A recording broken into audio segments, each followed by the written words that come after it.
हाँ तो प्यारे बच्चों, कैसे हैं आप लोग? चलिए एक बार फिर से आपका स्वागत है एक नई वीडियो में। और हमारा क्या चल रहा था? हमारा चलता pair of linear equations in two variable. कुछ इसकी थ्योरी हमने पढ़ ली थी, तो इसको थोड़ा सा आगे बढ़ाते हुए क्लास को बढ़ते हैं। अगर आप चैनल पर पहली बार हैं तो चैनल को सब्सक्राइब करना बिल्कुल भी ना भूलें, ठीक है। चलिए, तो हमारा क्या चल रहा था? ये हमारा हो चुका था कि हमारी दो मेथड्स होती हैं, अलजेब्रिक मेथड और ग्राफिकल मेथड। इसमें हमारी कौन सी तीन मेथड होती है इसको हम पढ़ेंगे आगे। बट अभी इसकी थ्योरी चल रही है हमारी, इसका जो कंसेप्ट चल रहा है वो हमारा चल रहा था। हमारा कितना हो चुका था कि अगर a1/a2 if a1/a2 not equal to b1/b2 then system has unique solution and points are intersect, ठीक है, और सिस्टम इज कंसिस्टेंट, ठीक है, और लाइंस आर इंटरसेक्टिंग। मतलब कहने का यहाँ पर ये है कि अगर a1/a2 not equal to b1/b2 condition बनती है हमारी, तो क्या होता है?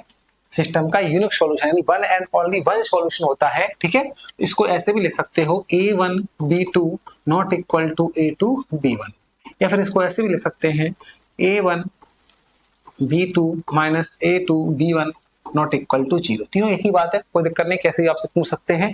अगर इनमें से कोई सा भी है तो सिस्टम का क्या होता है? Unique solution. यूनिक क्या मतलब होता है? वन एंड ओनली वन, केवल एक सॉल्यूशन आता है उसका, एक से ज्यादा सॉल्यूशन नहीं आता है, ठीक है। और जो लाइंस होती है वो क्या करती है? इंटरसेक्ट करती है। भाई इंटरसेक्ट करती है मतलब क्या हुआ? एक पॉइंट पर इंटरसेक्ट करती है, तभी तो बोल रहे हैं कि इसका यूनिक सॉल्यूशन। यूनिक मतलब एक सॉल्यूशन है, केवल एक जगह ही मिलेंगी ये लाइनें। एक जगह ही जो हमारी स्ट्रेट लाइन है वो क्या होंगी? सिर्फ एक जगह ही मिलेगी, एक जगह ही इंटरसेक्ट करेंगे, मीट करेंगे, ठीक है। तो ये हमारा है। इसको अगर अब सिंपल सी बात ये है, जब एक जगह मिल रही है, एक जगह मीट कर रही है, इंटरसेक्ट कर रही है एक पॉइंट पर, वन एंड ओनली वन, यानी कि यूनिक पॉइंट, ठीक है, तो उस पॉइंट की वैल्यू भी निकालनी पड़ेगी ना, किस पॉइंट पर कर रही है। तो उस पॉइंट की हमें कोऑर्डिनेट निकालने, यानी एक्स और वाई की वैल्यू फाइंड करनी है। Is that clear? तो एक्स की वैल्यू फाइंड करने के लिए हम क्या करेंगे? इस इक्वेशंस जो हमारी गिवन रहेंगी लीनियर इक्वेशन, उनको हम सॉल्व करेंगे। और सॉल्व करने के लिए हमारा क्या एक फॉर्मूला है, उसको हम अप्लाई करेंगे। तो फॉर्मूला क्या है, थोड़ा उसकी हम चर्चा थोड़ी सी कर लेते हैं, ठीक है। थोड़ा इसको मैं हटा देता हूं यहाँ पर।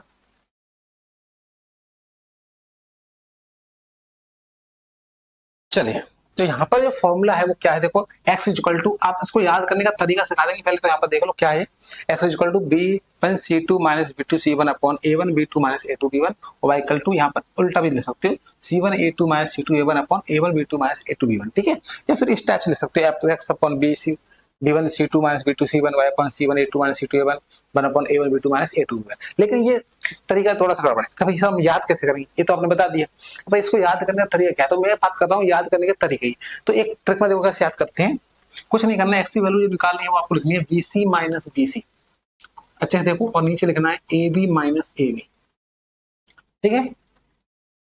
तो हमारा क्या यूनिक सॉल्यूशन है, इसको अगर हमें सॉल्व करना है तो इसका जो फॉर्मूला है वो ट्रिक से देखो कैसे याद करना है। बहुत आसान है, x equal to bc minus bc upon ab minus ac, ab minus ab sorry, है ना। और y इक्वल टू क्या होगा? ca minus ca upon ab minus ab। नीचे सेम ही रहता है, बस ऊपर क्या होता है bc और नीचे क्या होता है ca।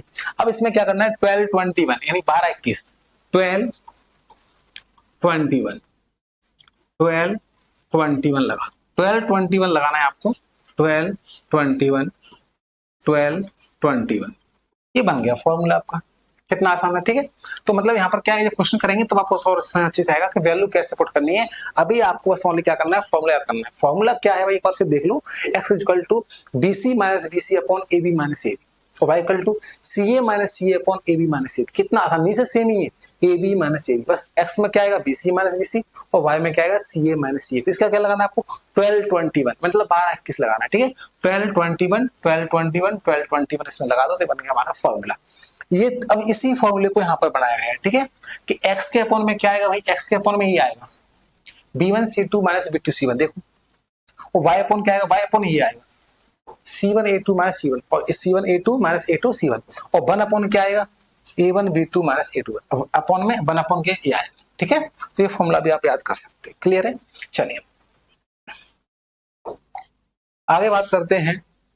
अगर इक्वेशंस, अब अच्छा पहले इक्वेशंस कौन सी पढ़ी थी हमने? पहले इक्वेशंस इस टाइप से दी थी। अच्छे सुनना, ये कांसेप्ट बहुत क्लियर सुन, आपको ध्यान रखना अच्छे से, ये कोई नहीं बताएगा आप लोगों को, तो ये थोड़ा सा हट गया, वो आपको बता रहे हैं। यहाँ पर बच्चे बहुत गलती करते हैं। अगर एग्जाम में क्वेश्चन इस टाइप से आती है, इस टाइप से a1x plus b1y plus c1 equal to 0, a2x plus b2y plus c2 equal to 0। तो फिर हम क्या करते हैं, जो पुराना फॉर्मूला हमने बताया था आपको वो रखना है, यानी कि ये देखो ये वाला रखना है, x upon B C minus B C, Y upon C A minus C A, one upon A B minus A B. तो क्या लगा देंगे 12 21 12 21 12 21 12 12 21 12 21 12 21। लेकिन अगर इक्वेशन इस टाइप से दी गई इक्वल में जीरो तब की बात हो रही है।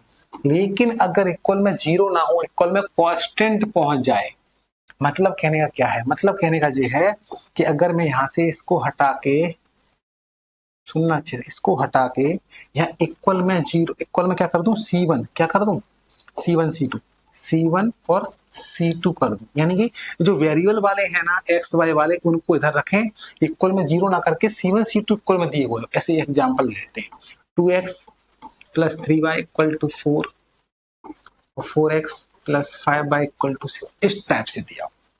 इक्वल में क्या है, नंबर है कांस्टेंट, जीरो नहीं है। तो फिर क्या करते हैं, तो यहाँ पर क्या लगा देते हैं फॉर्मूले में माइनस। पुराने वाले फॉर्मूले बस ऊपर क्या लग जाता है, माइनस का 1 लग जाता है। क्लियर है, बहुत सिंपल है, कुछ नहीं करना। एक्स अपॉन देखो, अगर इक्वेशन कांस्टेंट नंबर इक्वल में है तो फिर क्या है, यहाँ पर माइनस का 1 हो जाता है। और अगर कांस्टेंट नंबर इस साइड है, मतलब ऐसे हो, कैसे हो देखो यार, एक बार बता देता हूँ। अगर ऐसे हो, -4 इधर आ गया, -6 इधर आ गया, तो फिर यहाँ पर क्या होता है, पुराना वाला यहाँ माइनस का 1 हट जाता है।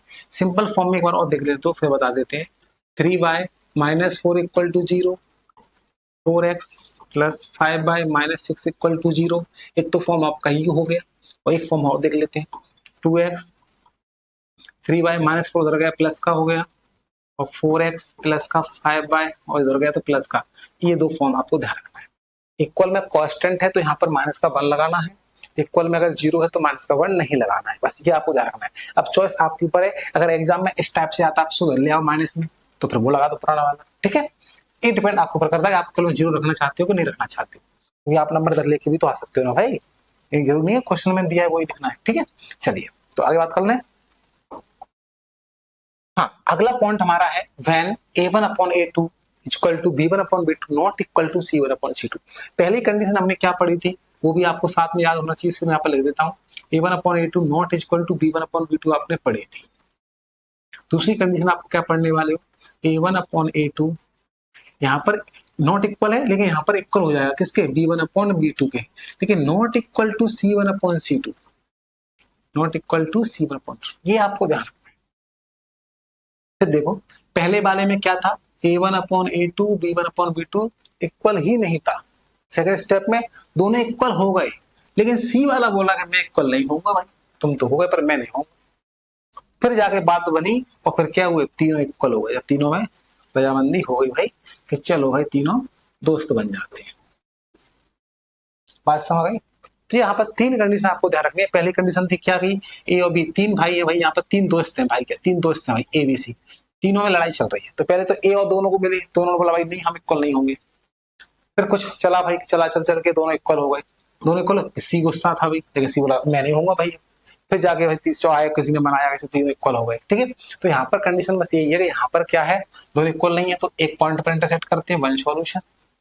यहाँ पर दोनों इक्वल है पर इक्वल नहीं है तो नो सॉल्यूशन। लाइंस कैसी होती है, पैरेलल होती है। लाइंस देखो यहाँ पर लिखा हुआ है नॉट इक्वल, सिस्टम है नो सॉल्यूशन, कोई सॉल्यूशन ही नहीं है। जब लाइंस पैरेलल है भाई, यहाँ पर लाइंस पैरेलल है, कहीं मिलेंगी नहीं, जब मीट ही नहीं करेंगी, इंटरसेक्ट नहीं करेंगी, मिलेंगी नहीं कहीं भी, तो क्या का सॉल्यूशन, कोई सॉल्यूशन नहीं है, कोई बात ही नहीं हो रही उनमें।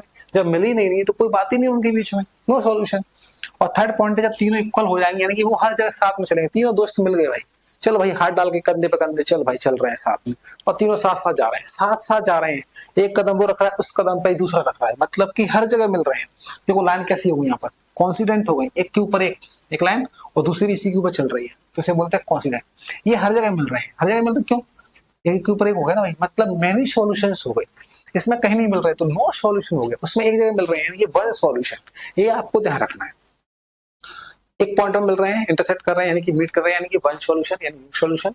कहीं नहीं मिल रहे, लाइंस पैरेलल हैं तो नो सॉल्यूशन, और हर जगह मिल रहे हैं, लाइन के कोइंसिडेंट एक के ऊपर एक है तो यानी कि मेनी सॉल्यूशंस, ठीक है, इनफाइनाइटली मेनी सॉल्यूशंस। बस ये 3 पॉइंट आपको ध्यान रखनी है। इसमें लाइन कैसी होती है, कोइंसिडेंट लाइन होती है हमारी, कोइंसिडेंट होती है, तो यहाँ पर सॉल्यूशन मोर देन 1 सॉल्यूशन, यानी कि इनफाइनाइट सॉल्यूशन भी बोल सकते हैं आप लोग, ठीक है। यहाँ पर नो सॉल्यूशन, कोई सॉल्यूशन नहीं है, क्योंकि यहाँ पर लाइन कैसी है, पैरेलल है, और सिस्टम कैसा है, इनकंसिस्टेंट। यहाँ पर क्या होगा, डिपेंडेंटली कंसिस्टेंट। ठीक है, क्लियर है। तो ये हमारी इसकी थ्योरी हुई थोड़ी सी, और हम इसकी चर्चा करें इसके बारे में तो कुछ कंडीशन से अब जब क्वेश्चन प्रैक्टिस करेंगे तब कर लेंगे इस चीज को हम, पर थोड़ा बहुत अगर समझना है तो आप इसको पढ़ सकते हो पीडीएफ में। अगली क्लास में इसके हम क्वेश्चन लेके आएंगे। तो मिलते हैं क्लास में। अगर आप चैनल पर पहली बार हैं, वीडियो थोड़ी भी अच्छी लगी हो और भी और अच्छे से क्लास लेके आएंगे, थोड़ा सा आप लोग सहयोग करिए। तो मिलते हैं क्लास में, तब तक के लिए धन्यवाद।